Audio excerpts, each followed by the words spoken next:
Welcome to the special edition of Geopolitics Decanted by Silverado. I'm Dmitri Alperovitch, chairman of Silverado Policy Accelerator, a geopolitical think tank here in Washington, D.C. And my guest today is Dr. Jeffrey Lewis, director of East Asia Nonproliferation Project at the Middlebury Institute for International Studies at Monterey. He's a leading researcher and thinker on arms control issues and nonproliferation, and his handle on Twitter is Arms Control Wonk, where he's a very prolific contributor. So, welcome to the podcast, Jeffrey. Hey, it's great to be talking to you. Thanks. So, let's talk today about the Iran deal and all of the focus on the war in Ukraine, understandably so, people losing sight of what is, or of course was, one of the top issues for the Biden administration when they came into office, which is to rejoin the so called GCPOA, Joint Comprehensive Plan of Action, the Iran deal that the Obama administration had struck, and many of the people that are now in the leading positions in the Biden administration, like Jake Sullivan, the National Security Advisor, were of course leading negotiators back then to get that deal into place.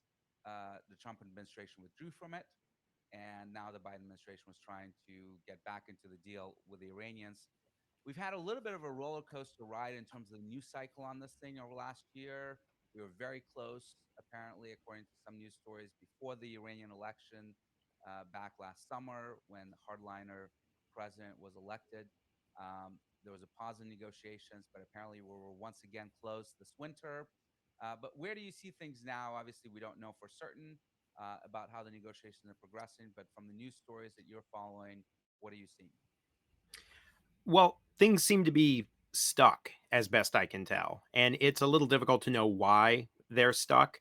Uh, the official version of events, which makes some sense, is that uh, they had a deal, and at the last minute, with the situation in Ukraine, the Russians stopped being constructive, and that the Russians somehow sabotaged it.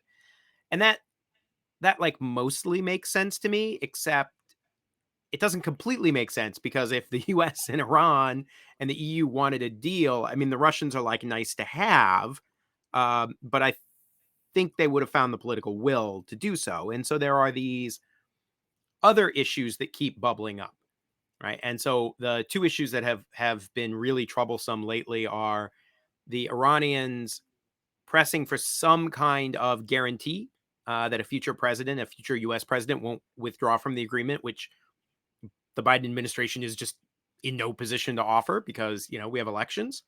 Uh, but then also the question of whether the IRGC gets delisted as a terrorist group. Right. The deal is fundamentally about sanctions relief for um, limits on Iran's nuclear program. But then the question is like, well, how much sanctions relief do you want to give them, and how much is really politically feasible to give them? And the IRGC is sort of where the rubber hits the road on that.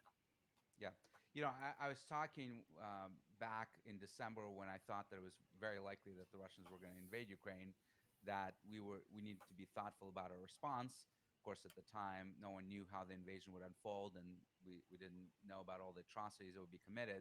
But one of the ways that I thought the Russians might retaliate is by trying to sabotage the Iranian deal.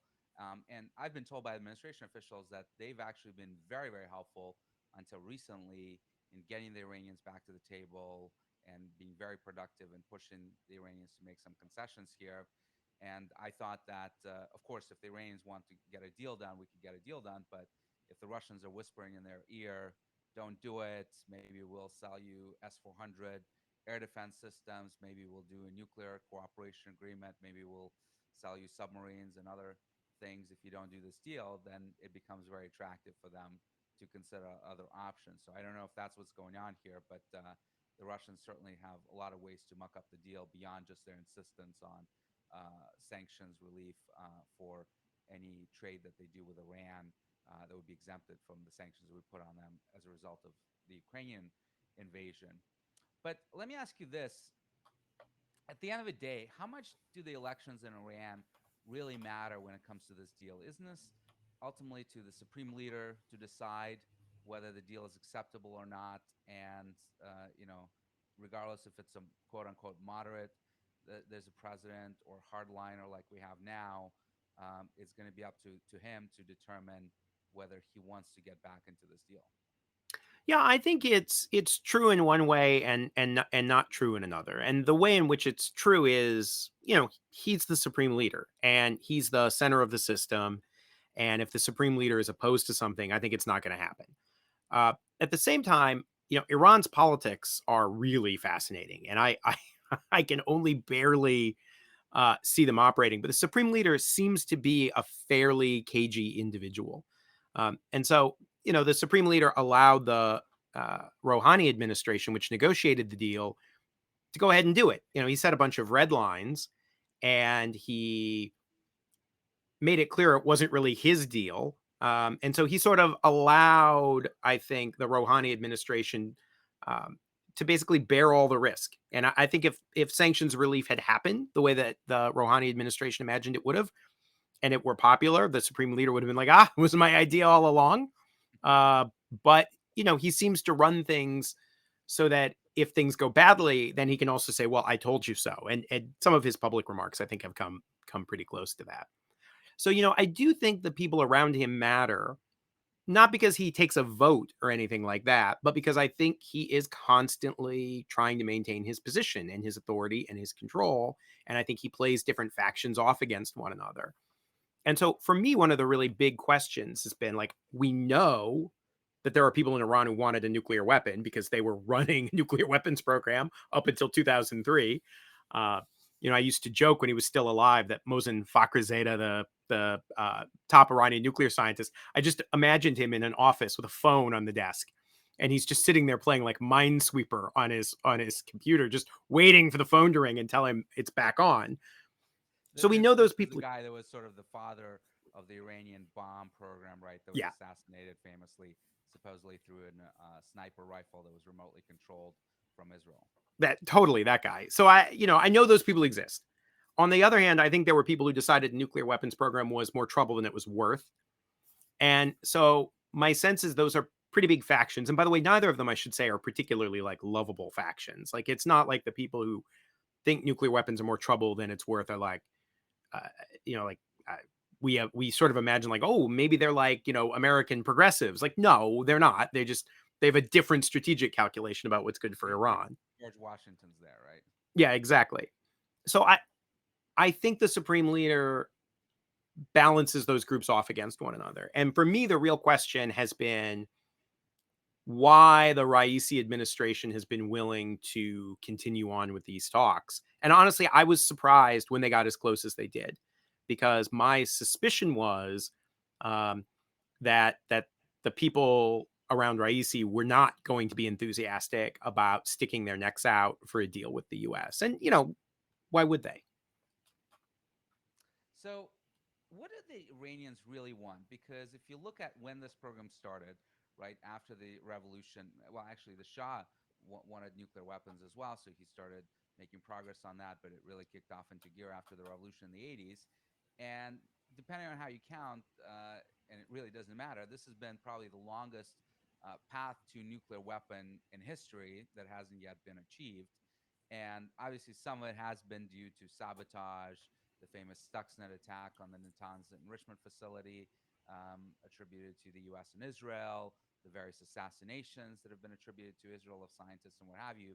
But that can't explain it all, right? And we know that the US intelligence community has said that the weaponization part of the program, at least, had stopped in 2003. At least publicly, they have not said that the program has resumed. So, what is really going on there? Do they really want a nuclear weapon, or do they just want to be a threshold state that can rush to a nuclear weapon if they need to within a few months? My sense is that when the program really started around 2000, in that period, there were a group of people who really wanted a weapon.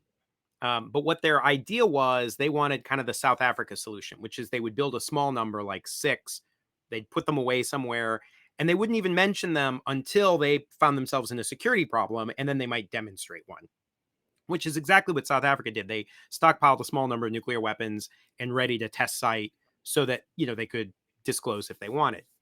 My sense is the fundamental thing that happened was the public disclosure of the program in 2000, late 2002, and then into 2003, triggered a ton of international pressure. And it also engaged a larger segment of the Iranian government in the program. I think the program had been secret, not just to us, but to like a lot of people in Iran. And that period, and that's sort of why, Iran's been a year away from a bomb for now 20 years. It's a little bit of an exaggeration, but it sometimes feels like that, right? Is that I think there is a real debate inside about what the right balance is between having a capability and then paying the international costs of getting that capability. And so my guess is that people like Hassan Rouhani, when he was the lead negotiator in the mid 2000s and then as president, I think his model is like Japan, right? He wants people to think that they could do it. And he wants to get the sort of prestige of having the scientific capability. But I think the actual bombs themselves to him seemed like a bigger liability than they were a benefit. Uh, People in the nuclear weapons program disagreed, right? Like they wanted the actual bombs. And so my guess is the reason that they have had this slow march is less the sabotage and more the political indecision about whether they really want to go for it. And if they go for it, will it be revealed? And if it's revealed, then what does that crisis look like? And I just think that they've been cautious, and it's no guarantee that caution is going to continue. And if they thought that they could sneak to that outcome, I think there's a chance it might happen. So you know, the good and the bad news, right? The good news is I think the international pressure worked. And I think that their domestic politics were fractious enough that we did get a deal that I thought maybe had a chance of holding. But the bad news is like that's a very contingent state of affairs, and it doesn't last forever, especially if there's all this other ambient tension in the relationship. So of course, the other thing that happened in 2003 when they supposedly stopped the program is we invaded Iraq, and at least initially that looked like an incredible success, being able to take over the government in just a matter of weeks. And now we had troops surrounding Iran from Afghanistan and Iraq, and then Libya shortly thereafter renounced their nuclear program and came clean. So that probably had something to do with their calculus as well. That the costs, the implied cost of trying to rush to a nuclear weapon started to look more and more dangerous with the U.S. troops right on their border, right?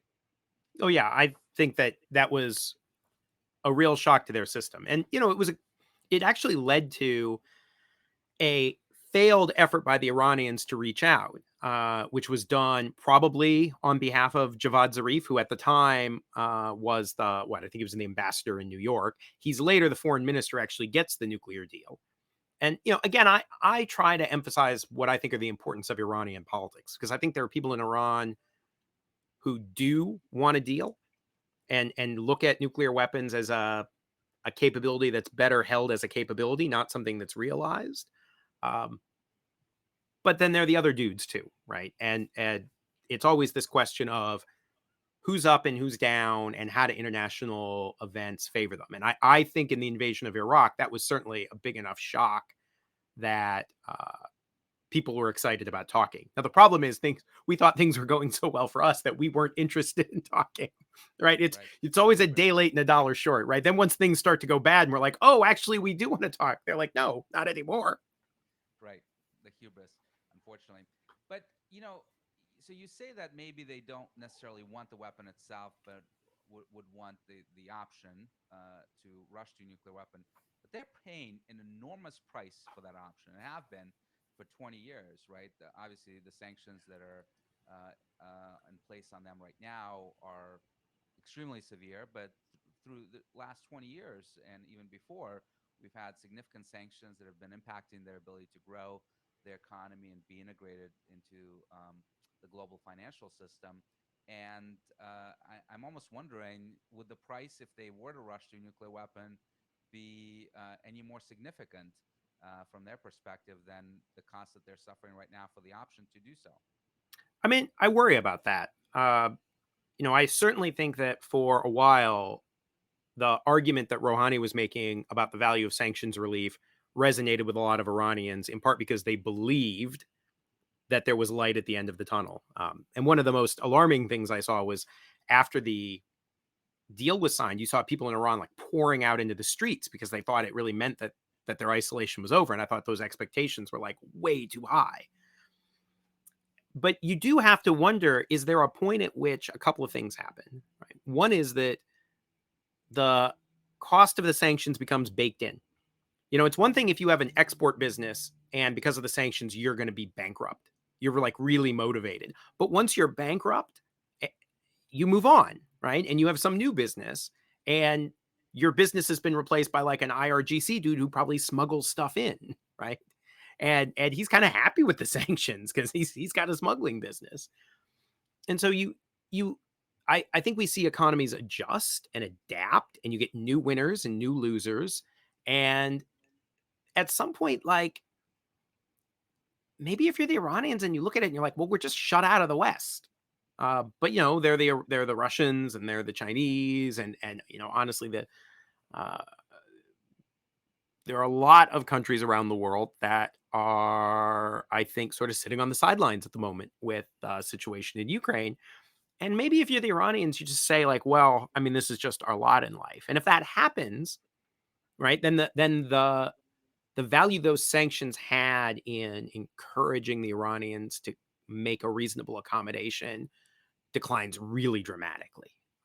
It's always my warning. Like, we love sanctions. I know why we love sanctions. They're easy to slap on. Nobody gets killed. You look tough without actually having to be tough. It's like the perfect solution. But they really do, I think, have this very limited window in which they're effective. And then if you wait too long, it just becomes kind of the environment in which decisions are getting made and they don't really bite anymore. So let's talk about GCPOA itself, at least the prior incarnation that was struck during the Obama administration. Certainly, from my perspective, it was not a perfect deal. We did not get everything that we wanted, and particularly the sunset provisions that would trigger, 10, 15 years from the date of the deal were problematic. But it was always puzzling to me why you had such significant opposition in Congress on both sides of the aisle, and we see that even today with the recent letter from a number of prominent Democrats in the House to the Biden administration expressing their concerns about those negotiations moving forward.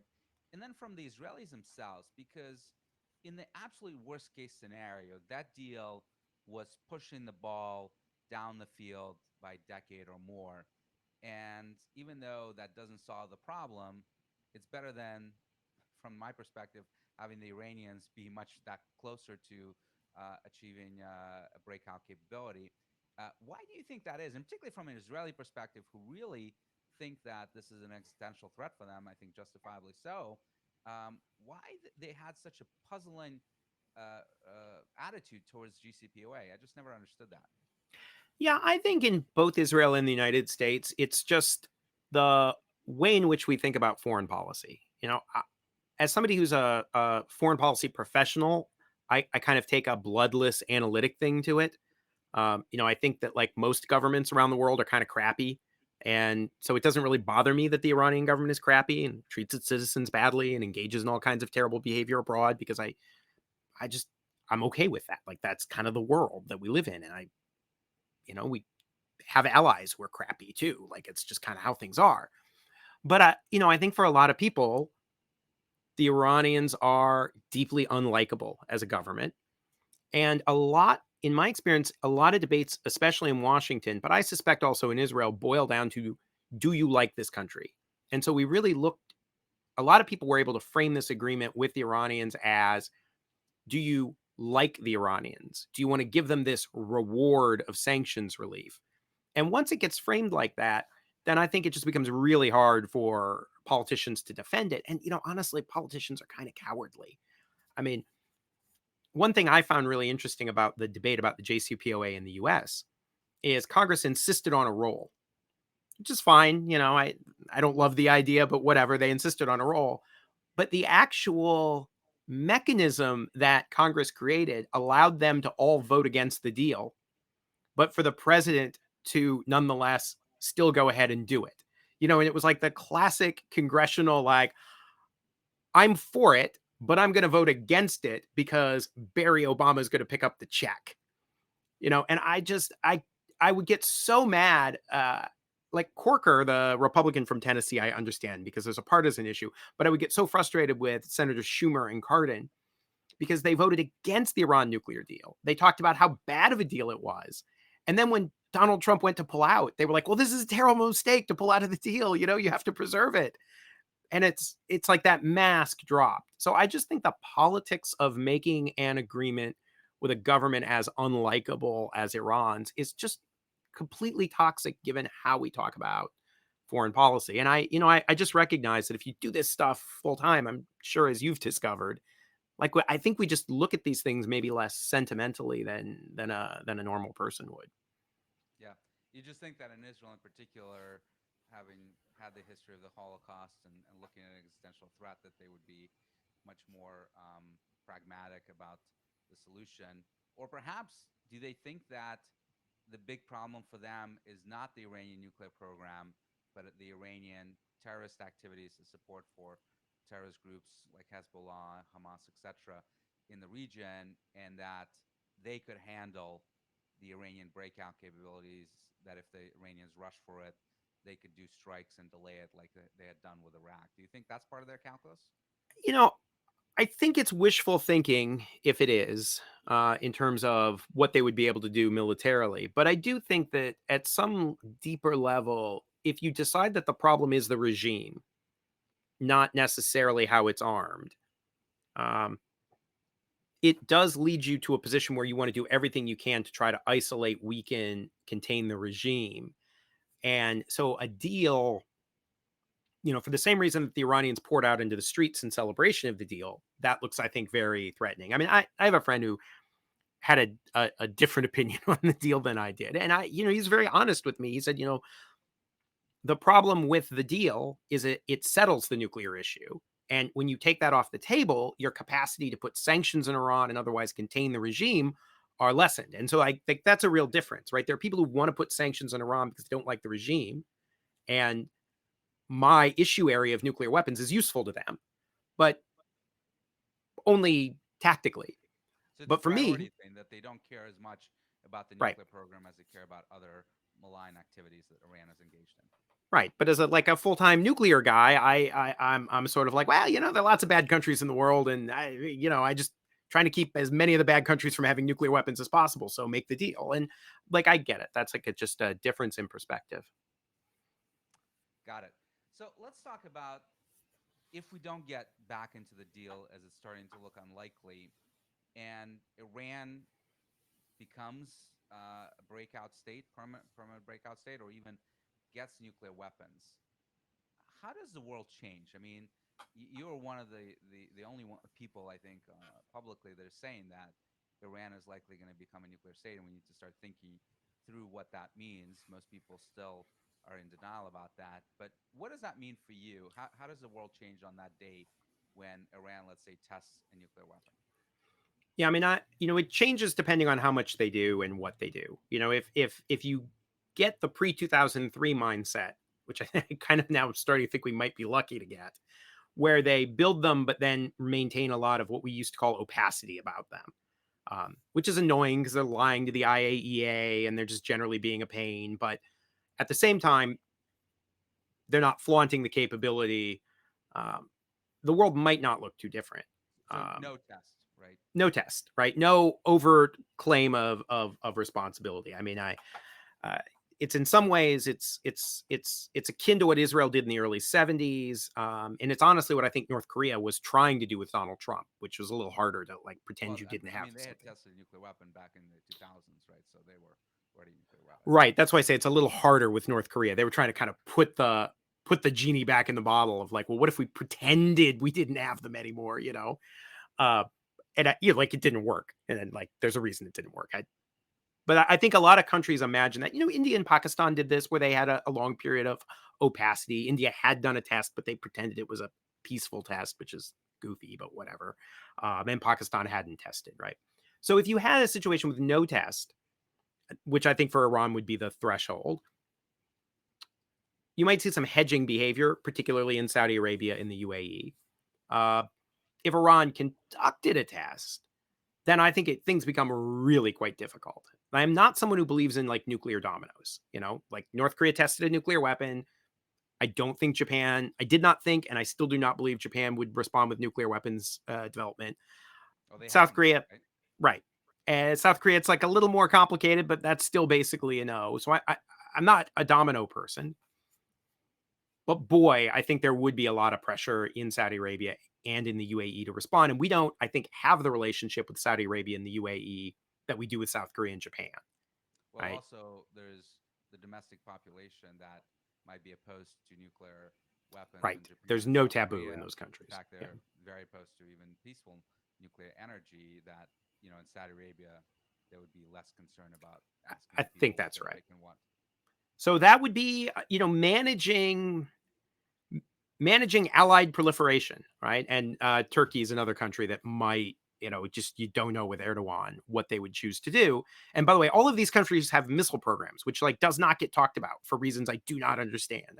In my little WMD world, I sit here and scream like China built Saudi Arabia a solid propellant missile production factory. Please pay attention. And people are like, oh, really? And then 6 months later, you say it again, and they're like, oh, I didn't know that. Like, I told you. So I think that there is some real possibility for one or two countries to follow suit. Just because we don't have the kind of bilateral relationship that would allow us to exert effective pressure, and as you say, there are no domestic constraints, I think, on those countries. Let me ask you this: do nuclear weapons in small numbers actually change anything for a country? Because if you look at Russia-Ukraine situation right now, right?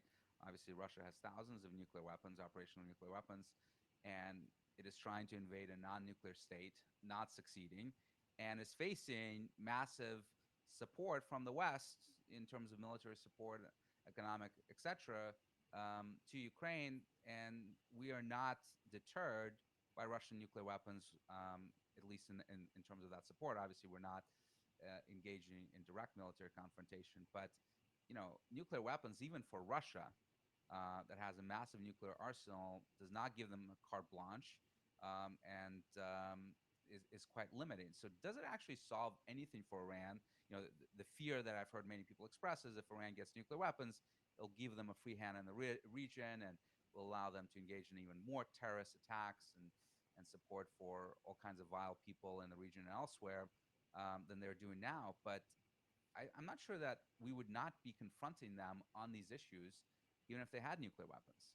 And perhaps the nuclear weapons would deter us from invading them, but it's not like there's any support for that scenario here in this country anyway. Yeah, I think the value of the weapons is usually less than policymakers imagine.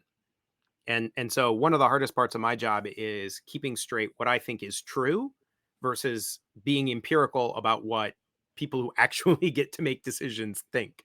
Uh, because I'm sort of the view that they aren't really all that valuable. I mean, we definitely worried that as North Korea acquired nuclear weapons, that it might become more aggressive, right? That if you think about it, if you have nuclear weapons and you're suddenly more secure, it's like putting on a ski helmet. You can just enjoy your normal daily ski at a higher level of safety, or you could also be like a little crazier and decide to like go whip in between trees. And that I think that's going to depend on the policymaker. Some leaders and some governments would take the advantage conferred by nuclear weapons and probably become more aggressive. Others might not. And I think in the case of Iran, it's just very hard to tell because they're already quite aggressive in the region. It does not seem to me that Iran is terribly deterred from engaging in serious violence in Iraq. And I think we saw that during the Trump administration, where you had an administration that talked a lot about maximum pressure and was willing to kill Qasem Soleimani, right, the head of the IRGC's external operations. I think it's the best way to describe that. A good force, yeah. And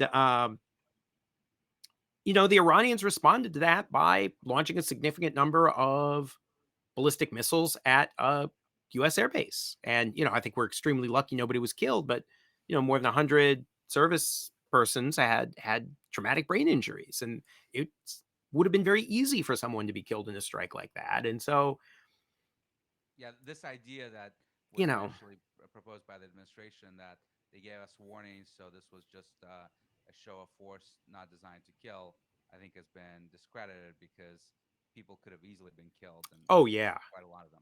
yeah. I mean, I don't think they provided any warning. I think the U.S. picked up signs that an attack was coming, and so there was an ability to get people in shelters. But just looking at how the Iranians targeted the site, I mean, one thing we did is we went and found all the craters, and we wanted to do aim points just to figure out how accurate the missiles were. But it was extremely clear that their targeting of that base was targeting facilities where there would normally be people. So I think that they were willing to run that risk, and maybe nuclear weapons would change that. Maybe but they seem pretty risk tolerant up to a certain level at the moment. So my advice to the Iranians would be don't do it. And my guess is that's why people like Hassan Rouhani were willing to just have this kind of abstract capability. Um, but I accept that in the Iranian system, not everybody is a nice, likable guy like me. And then some people Right. may be like, I'd still prefer the bomb. But it's interesting because the North Korean example, as you mentioned, has not changed anything regarding our calculus. We're still committed to the defense of South Korea. We're still having tripwire forces there that if the North Koreans invade, we're going to get into conflict with it now a nuclear armed state. None of that has been taken off the table as a result of them acquiring nuclear weapons. So, perhaps they've gotten more protection in terms of maybe we wouldn't respond all the way to Pyongyang, we would just throw them out of South Korean territory. But that's probably as much as they've gotten, right? Yeah, I mean, I think that if you're the Iranians or the North Koreans, I can see the case for wanting a basic deterrent capability, because you might be worried about an Iraq style invasion. Um, but to be honest, I mean it's a hard case because I think that's a pretty unusual historical event. I don't expect the U.S. to try to invade Iran or North Korea, but I guess it's hard to tell the Iranians and the North Koreans that. But I think beyond that general deterrent capability of buying you some insurance against a full scale invasion, I don't really think those weapons translate into any kind of particular political power or freedom of action. Um, particularly if you end up facing another nuclear armed power, whether it's in the case of North Korea, through proxy because the U.S. is there, or if you're Iran and you end up, staring at a nuclear armed Saudi Arabia. So, I do think we can make the case that these weapons are not as useful as people think they are. Um, it's just an interesting question about whether people will listen. So where are we heading if we step away from Iran for a second, but look at sort of the trend lines, right? In the last 25 years, we've had Pakistan and India test nuclear weapons and become nuclear states. We've had North Korean do the same thing. You believe that Iran is going to get there as well. Are we sort of in the new period now, since the passing of the non-proliferation treaty that back in the 70s, that we kind of froze, by and large, a variety of different proliferation agreements, and then even rolled them back with South Africa and Latin American countries, and in the former Soviet Union. But are we in this new period where we're going to see an explosion of proliferation and many countries starting to develop covert programs and starting to rush for a bomb, or is this just going to be limited to Iran, and maybe Saudi Arabia, and Turkey? I think it's going to be limited in the near term, but I am very worried about the long term trends. And I think we saw a little hint of this, which is the technologies necessary for making nuclear weapons, long range missiles, those are so much more freely available now. And so I think people sort of misunderstand the lesson of Pakistan's nuclear weapon and AQ Khan's network, which is it's not so much that Pakistan acquired this capability and sold it. It's that AQ Khan figured out that there was so much manufacturing capability now distributed across the globe that he could create an international supply network that would serve Pakistan without it having the domestic capability that would typically be used. And it's that network, right, that he made available to Iran and Libya and North Korea. And so we did see in the early 2000s a mini wave of proliferation because Libya started a program, Iran's program became what we're dealing with now, and North Korea shifted its program, right? And so And we lived Syria. through that. Yeah. And Syria And as well. Syria, right? So, I think we will see these bursts because the tools we have for nonproliferation have, I think, been too heavily focused on export controls and sanctions. I mean, I understand why, but the problem is those things are becoming less effective. And we're kind of now in this position where there's like a lot more persuasion that needs to go in. And like that's like that's a harder thing to do. It's maybe, you do it with your allies. You can find ways to, you make it harder for them. So you have a little bit more leverage, but you really have to come with whatever they're looking for, whether it's, security guarantees or whatever that sense of prestige is driving the program. So I do, at the moment, I don't expect like a giant global wave, but we just live in this strange situation where if Iran does cross this threshold and they do so openly, our ability to physically prohibit Saudi Arabia or Turkey or the UAE from following suit is much more limited than it was 20 or 30 years ago. And it means you have to do all this other stuff, which is, I think I But jokingly we do call, have we do have a yeah. lot of economic leverage over these countries because they're still allies. Turkey is in NATO. We don't have tremendous leverage, but certainly more than we do over Iran, right?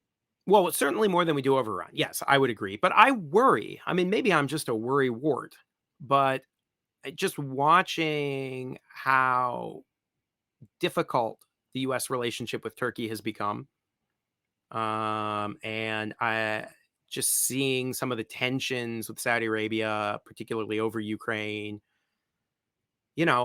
I don't know that it's going to be as easy for us as it was in the past. When Taiwan had a nuclear weapons program in the 70s and then again in the 80s, it was like, you have no other friends. like, like, like, like you are not allowed to do this. We will make this like feel better for you somehow. But like the answer is no. And you don't really have a lot of choices. I think that is a more tricky conversation to have with any of the three countries I just mentioned. Well, and I wonder if there's actually going to be an appetite for it because I bet you a lot of people in government and outside of government Yes. right now wish Taiwan had a nuclear weapon, right? So, Yes. what point do they say these are allies? Why not? We forget how shallow or recent the norm against allied proliferation really is. When Richard Nixon uh, agreed to seek ratification of the NPT in the United States, uh, his condition was that under no circumstance would the United States pressure any ally to join the treaty. And he specifically mentioned West Germany, that under no circumstances will we pressure West Germany, because in his mind, it was still okay when our allies did it. And so, that we have this kind of model, but it's not clear to me the idea that our allies shouldn't have nuclear weapons is necessarily going to be something that a large number of US officials will believe in 20 years, especially if all our enemies do. And there's been a lot written on how Kennedy was trying very hard to pressure Israel not to have a nuclear weapons program, and then when he was assassinated, that sort of all died down under LBJ and not really continued since then. So we do have to have changed our opinion on that time and time again. Let me ask you this: do you think that we missed the boat in the 80s and 90s? Because in 2000s, the Bush administration launched the Nonproliferation Initiative. I think was quite effective at seizing, identifying networks like IQCon, although that proceeded a little bit, and controlling those key materials and technologies that are used in enrichment and weaponization. If we had done that earlier, do you think that AQ Khan could have done what he ultimately did? It's a really good question. I don't know. I mean, I will say that there is this kind of chicken and egg problem where the nature of Khan's proliferation network was dealing with private companies in allied countries, right? And Germany was a particularly big one. And even before AQ Khan in the late 80s, there were a number of German companies that were assisting Iraq and Brazil in the development of their nuclear programs. And so I always wonder, is the problem that we didn't try hard enough and we waited too long? And or is it that we tried, but it was not possible for us to get allied policymakers to really take the threat seriously until it really was staring them in the face, and by then maybe it was too late. The a lot of the regimes that we have, like the missile technology control regime, come out of that awareness in the 1980s that these technologies that once were really just a U.S. and Soviet preserve were now pretty widely diffused through wealthy industrialized countries, and that meant Europe. And we really tried to put a lot of pressure on European allies to cut off sales of missile components. I mean, the famous case is it's a European consortium that was helping Argentina develop the Condor 2, which the Argentines were co-developing with the Iraqis and the Egyptians. So I don't know. I mean, I think globally we missed the boat. We had an opportunity, I think, to really think more deeply about how to restrain these capabilities.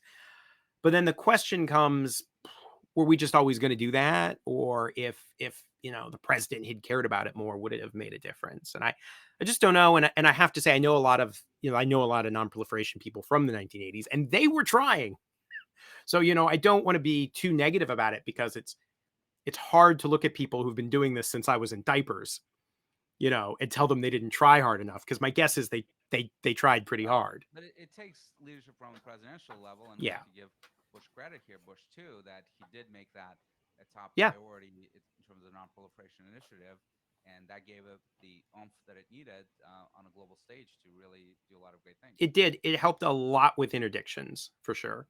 Uh, I mean, one issue is this now gets down into the weeds, but one of the fundamental problems is, we look a lot at North Korean facilities for making missiles, and some of that stuff would be very good for making centrifuges, and they have these giant machine tools, uh, a lot of which are based on German models from the 70s and 80s, and those were really hot machine tools in the 90s because they weren't that old. But today they're basically antiques, but they were perfectly good at making a missile that would kill you. And then we see a lot of other machine tools that are coming out of China, and just the ability of Chinese companies to make versions of these machine tools that, again, 30 or 40 years ago would have been state of the art. But today are the kind of thing that you could buy for, like, less than $100,000. And they still I work. Yeah, they work great. I mean, look, nuclear weapons would have killed you in 1978. If you build that same nuclear weapon today, it's still going to kill you. So, I think the Proliferation Security Initiative really did improve enforcement of existing export controls. Um, but I think it was asking a lot of export controls and interdictions and sanctions to solve a problem that was as big as the one that we're facing. Let me ask you about the evolution of technology, because you just talked about machines that were invented in the 70s, but you now have a lot of money, a lot of research going into 3D printing, still in its nascent stage, but increasingly you could see a future where, I don't know, 10, 20 years from now, you could put a design into a machine and it spits out a centrifuge, right? And how do you stop proliferation then? Is that in the realm of reality? Do you worry about that scenario?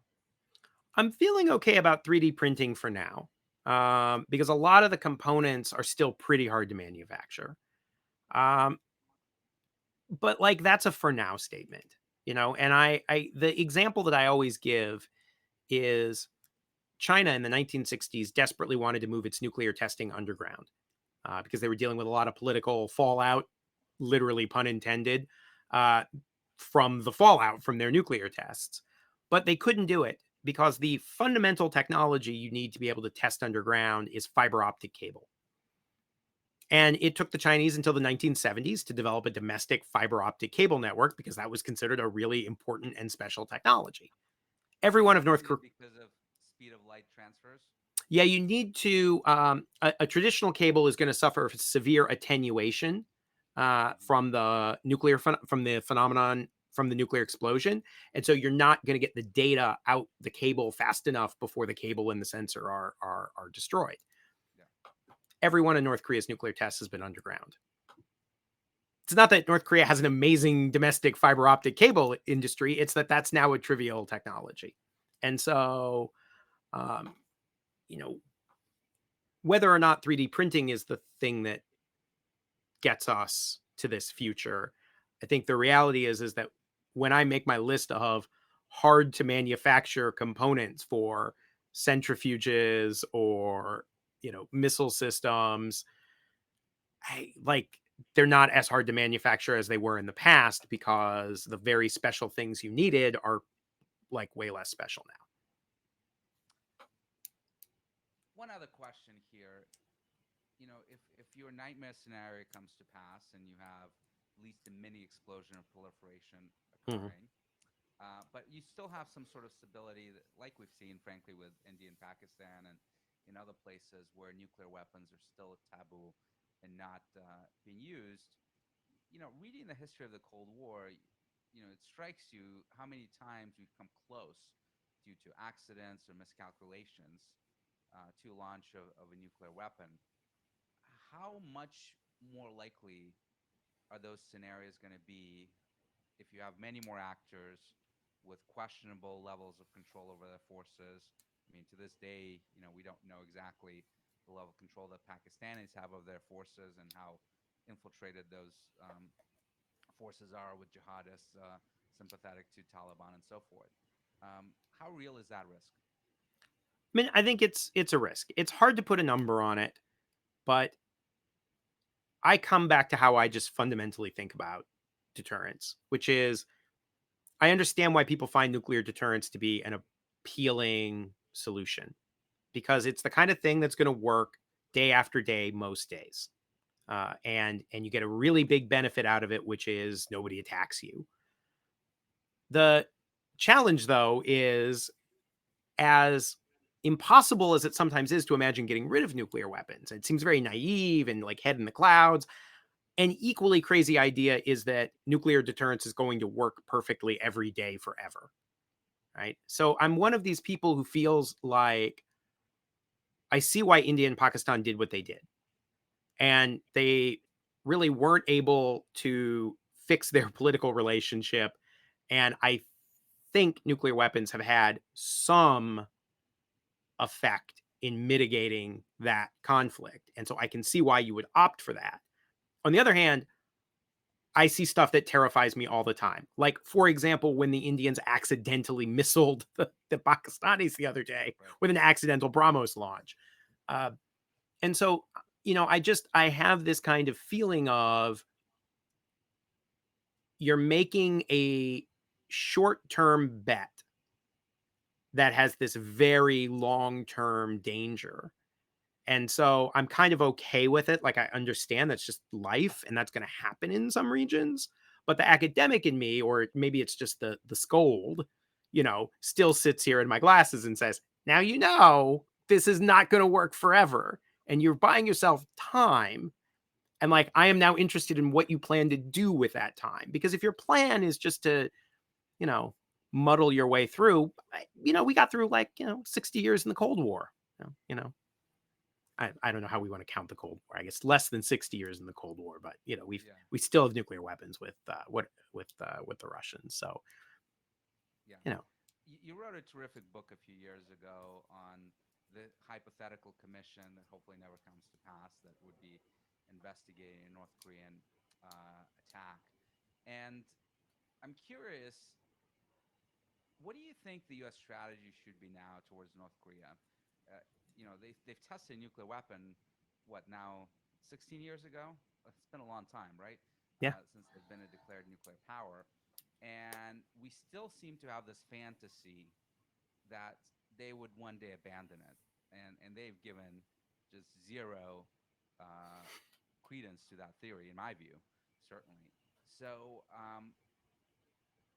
is it time for us to abandon the efforts to put the genie back in the bottle with the North Koreans and realize that they'll never do it and start thinking about other ways to control the threat there, potentially accidental launch, developing hotlines, and other things that we do with Russia and try to do with other nuclear powers?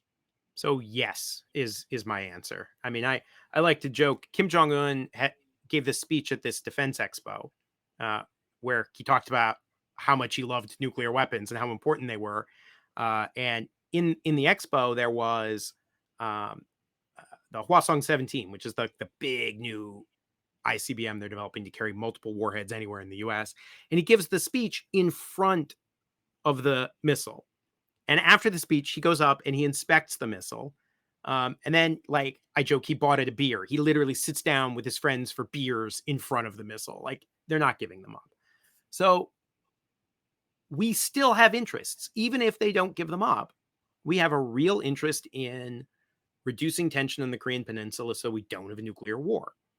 And my Tom Schelling, who won a Nobel Prize in economics, was on my dissertation committee, used to make this argument all the time. And I admit that as a little grad student, I was often like afraid to stick my head above the parapet in the way he would, where he would say like, look, I understand why North Korea wants nuclear weapons. He was much more comfortable with nuclear deterrence than I ever was.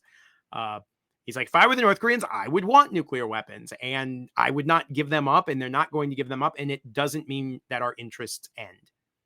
And we now have a real interest in getting them to behave responsibly with their nuclear weapons. And so he would ask me, like, well, maybe the Chinese would talk to them about how to operate their nuclear forces safely. And I was like, no, they wouldn't do that. And he's like, well, maybe we could get the French to do it. And he had, I thought, this wonderful clarity that even if you have an unwelcome outcome, right? In this case, North Korea has nuclear weapons and we can't do anything about that. That doesn't mean that you throw a temper tantrum. It means that you accept the situation as it is, you assess the other interests you have, and you try to work toward those. So, I think that the deal the North Koreans were offering Donald Trump was, as those things go, a pretty good deal. Not that it was a great deal in the sense that we got anything we wanted because we have no leverage, but it was a good deal in the sense that they were willing to stop doing the most egregious things. And that struck me as at least the beginning of a process where you could sort of manage your interests, um, even if you were never going to get to the point of disarmament. Were you for the summits, the Singapore summit, the Vietnam summit that Donald Trump had with? It's hard. Abstractly, yes. In print or in practice, I was alarmed by the manner in which they were handled. And in particular, although this didn't come to pass, so I guess I was just wrong about this. But I was very worried about the degree to which Donald Trump presented the relationship in romantic terms. Not because I thought it was weird, although I thought it was weird, but at a deeper level, like when romances go bad, they go to other uglier places. And I was always You were afraid worried. of the breakup. That's right. I was always much more worried about the bad outcome if things went sideways. Um, and that may just be my bias, right? As an academic, I'm not used to world leaders talking about how they love each other, and like that's just not a vernacular that I'm comfortable with as an analyst. Uh, so in general, I was for talking to the North Koreans because I don't think they're going to give up the bombs. I just don't think we lose anything by talking to them. In general, I supported lifting some sanctions, probably more sanctions than most people would support in order to get some changes in North Korean behavior. Uh, but I never wanted to align myself with the people who promised that this process was going to lead to North Korea's disarmament because I did not think that was going to happen. And so that put me in a weird spot. I had a bunch of people telling me that I was, that I just hated Donald Trump, which is why I was opposed to the process. And a bunch of people telling me I was John Bolton's new best friend because, and it was like, I don't know, man. Well, it is interesting that we puts such value on the fact of the president talking to some leader that we resent or think is an atrocious man, even though there's clear advantages to us, even if you can't get a deal done, to at least understand what they care about, how they're thinking about this, and given the very little connection that we have with the North Koreans, and certainly at the leadership level, it seems like it was useful to at least have that meeting, even if the deal was not likely, to at least understand where they're coming from and what we can expect from them. Yeah, I think about the Cuban Missile Crisis, where Kennedy has the John F. Kennedy has the two letters from Khrushchev, and he has to decide like which one is the real Khrushchev. And I'm just looking. I think it's Llewellyn Thompson, although my memory is often terrible about these things. But one of Kennedy's advisors had known Khrushchev personally during a stint in the Soviet Union, and like sure, you could say like, well, hanging out with commies, but he was able to be like, I know the man, and this is the real letter, and this is the one he wrote with the general staring over his shoulder. So ignore the fake letter and respond to the real letter. And I don't have any problem with that. I think it is good to understand your adversaries. They are human beings. They have all the same failings and foibles that we all do, and to know them and to understand them, particularly in a crisis, I think is an enormous benefit. And so, I And can be that's as how you know their weaknesses, right? I mean, yeah, that is George also Kennan true. spent years in Russia and the Soviet Union, and he was the author of the containment strategy during the Cold War. Yes, when you understand things, I think you are in a greater position of power. So, I can be as critical as anybody about Trump's demeanor and how he handled things, but I think the idea of a president saying like this is an important thing I have to deal with, and I would like to know what my counterpart is like. I don't find that objectionable at all. I think that's a perfectly reasonable thing for a president to want to do. Well, Jeffrey, this was a terrific conversation. Scary, but in some ways optimistic. The world is not coming to an end. At least that's the way I'm going to interpret your words. But thank you so much for coming, and thank you for spending the time to educate all of us on these really important issues. That was great fun.